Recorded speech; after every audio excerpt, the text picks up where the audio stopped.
Hey everybody, this is Brad, Riverbend Forge. Today we're working on Scotch.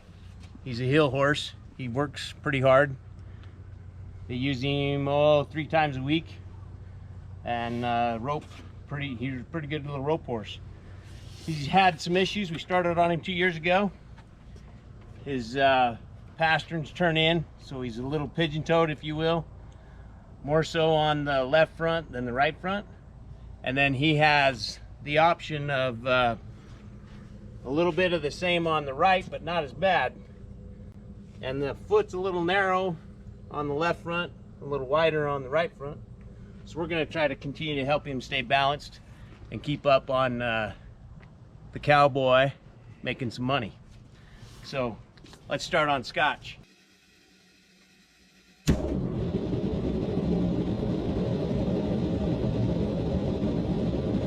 I like the horse licking his lips. He's comfy, he's happy.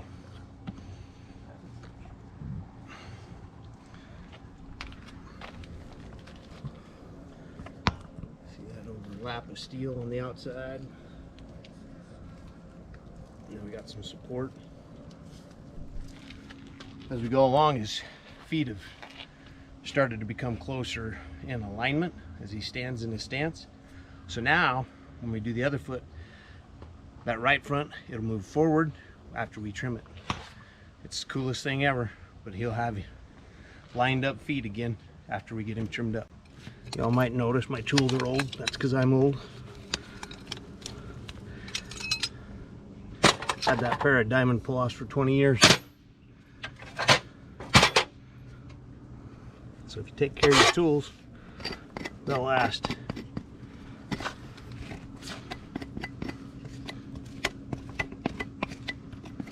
There again, you see the commissures, how the frog's displaced and runs along this way. This is worn off. This is where the load bearing is. So it's peeled and shedded that frog more coarsely on this side than this side. Something to always look for. Tells you how things are, how the horse is loading, moving, breaking away from the ground. All right, so we're gonna pick this foot up. As I bring it up, you can see it turned in.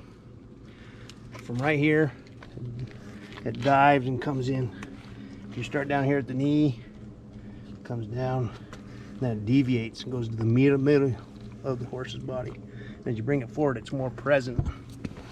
And you can see it a lot easier. So, this bump, he had it on that foot too. This is the center of his coffin bone. He'll always have that. It comes to kind of a point. So that coffin bone's shaped almost like a hind foot, even though it's a front foot. We're gonna make it look like a front foot, not compromise strength, structure, but give him the appearance that he's more normal than what he really is. We're not gonna hurt him, we're not gonna change anything, we're not gonna alter functionality. We're just gonna make him more comfortable, make the cowboy look good too, you know, or cowgirl. See, now they're lined up. These are gonna line up this way. See that?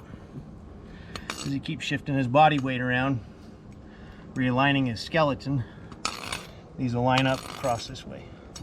So when you're talking about the widest Tallest. and tallest, how do you find those points when you're trimming? Okay, so the widest, tallest part that we're talking about is at the heels. So you have to prep your frog like we have. Unfortunately, I've already trimmed. But it's where the hoof horn grows the straightest and is the furthest apart. So wherever those points, and we'll do it more so on the other foot before we trim it. But where that comes up straight, and that's the widest part, this comes up straight, and that's the widest part, and the tallest part, where those two corners meet, that's where we're gonna go. Okay.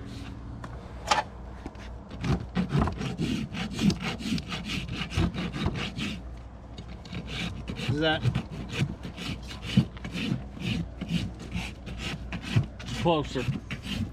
Let's put it that way. I wouldn't say yes, I got it 100%. all right? We have these skin or frog tags, and take those off. We're gonna answer Cole's question. How do I find the widest, tallest part of the heel so I know where to cut with my nippers. Okay, I'm gonna just clean up that much. That's it. So this is pretty straight right here, in front of my knife, right up to there. That's my first mark right there. That's where my nipper's gonna go. This one, see, this kind of comes out and rolls, and then rolls this way again. So the true point for that one's right there. Which is a big difference on height, right? Mm-hmm. So he's warning's outside down. Yep, he's compressing this side down.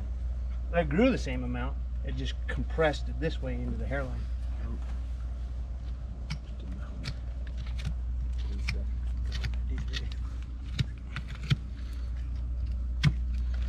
So that's your mapping. That's how you map your heels.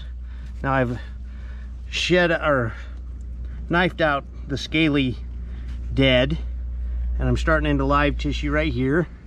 That's where it starts to get more tight, right there. So that's my mapping. Now I just have to blend those together.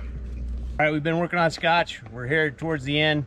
We worked on some angle deformities. One thing I didn't point out when we were trimming the hinds is he has a little pigeon toed on the inside as well, so that's why the outside of his heel is a little trimmed a little lower than the medial side.